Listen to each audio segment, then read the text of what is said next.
Now, let us go to the next important problem. We have GL2R. Now, what is the meaning of GL2R? GL2R is you will collect all 2 by 2 matrices. This 2 stands for 2 by 2 matrices. And non-singular, for that I am going to write GL, non-singular, matrices with real entries. This R stands for real entries. So what is GL2R? GL2R is I am going to collect all matrices in a set, and in that set those matrices have a property that every matrix here is a 2 by 2 matrix. It is non-singular. What is the meaning that it is a non-singular matrix? Means the determinant of that matrix will not be equal to 0. Such matrices are non-singular matrices.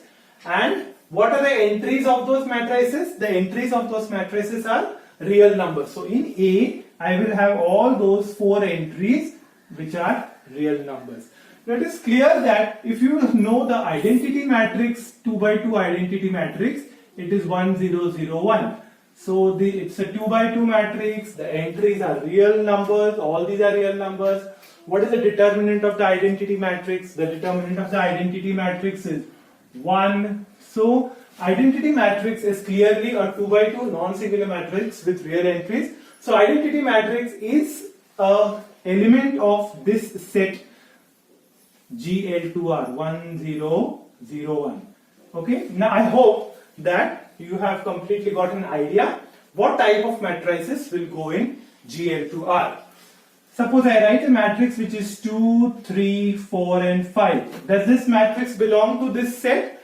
Yes, because all the entries are real numbers. What is the determinant of this matrix? The determinant of this matrix is 10 minus 12 is minus 2. So the determinant is not equal to 0. So this is a 2 by 2 matrix which is in GL2R. Okay. Now we will collect all such matrices, and what am I going to prove? I am going to show that such set forms a group with respect to which operation? With respect to the usual matrix multiplication operation. Okay. So let us now check the first thing which we know always check, that is our closure. So what about closure?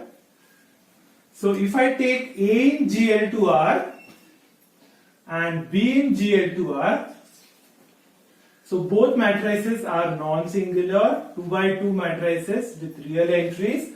What is A multiplied by B? Is A multiplied by B is that matrix, a matrix which is again non-singular matrix, that we have to check. So obviously this matrix is a 2 by 2 matrix. It will have all entries in real numbers. So the only thing I need to check is that is this matrix AB non-singular? So I will check the determinant. So what is the determinant of A into B? We know that determinant of A into B is always equal to determinant of A into determinant of B. So but we know that A is in GL2R, so this determinant cannot be equal to 0. Even this determinant cannot be equal to 0. So the multiplication also cannot be equal to 0. So this means that the determinant of A into B is not equal to 0, and therefore this is clear that AB is which type of matrix? AB is a non-singular matrix which is again a 2 by 2 matrix, and it also has real entries. Therefore AB obviously belongs to which set? It belongs to GL2R. So if you have two elements A and B, where will the multiplication go? The multiplication will also be inside, it will not go outside the set. This means that the closure is satisfied. Now let us go to the second one, is associativity. I hope you know this now, that we will check in our leisure time that A into B into C matrix is always equal to A into B matrix multiplied by a C matrix. This will always be true, so I will leave you this as an exercise for you. So what is the identity of the set? It's clear that here already I have mentioned you that this identity matrix has determinant 1 which is not 0. So identity matrix is a singular matrix, and therefore identity clearly belongs to I 2 by 2, means identity 2 by 2 matrix belongs to the set GL2R. This person will work as my identity. And last but not the least, which is inverse. What is inverse? if I have A which is in this set, okay, if I take any A which is in this set, obviously that A has determinant not equal to 0. So let A belong to GL2R, and this implies that determinant of A is not equal to 0. And when we know that if the determinant of a matrix is not equal to 0, the inverse of that matrix always exists. So this means that A inverse exists. Now who is this A inverse? This A inverse is matrix inverse. So this A inverse exists, and what? And A into A inverse always comes up to be how much? In our group theory also, A multiplied by A inverse should be equal to identities. What is A into A inverse? A into A inverse is the identity matrix.